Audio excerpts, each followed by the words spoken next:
برا بن عازب رضی اللہ عنہ نے انہوں نے بیان کیا کہ رسول اللہ صلی اللہ علیہ وسلم نے فرمایا، جب تو سونے لگے تو نماز کے وضو کی طرح وضو کر، پھر دائیں کروٹ لیٹ جا اور یہ دعا پڑھ: اے اللہ، میں نے اپنے آپ کو تیری اطاعت میں دے دیا، اپنا سب کچھ تیرے سپرد کر دیا، اپنے معاملات تیرے حوالے کر دیے، خوف کی وجہ سے اور تیری رحمت و ثواب کی امید میں کوئی پناہ گاہ، کوئی مخلص تیرے سوا نہیں۔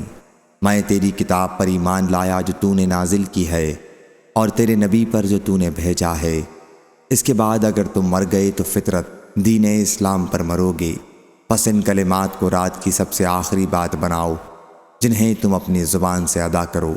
حضرت برا بن عازب رضی اللہ عنہ نے بیان کیا کہ میں نے عرض کی، وَبِرَسُولِكَ الَّذِي أَرْسَلَتْ کہنے میں کیا وجہ ہے؟ حضرت صلی اللہ علیہ وسلم نے فرمایا کہ نہیں، وَبِنَبِيِّكَ الَّذِي أَرْسَلَتْ کہو۔ صحیح بخاری حدیث نمبر 6311۔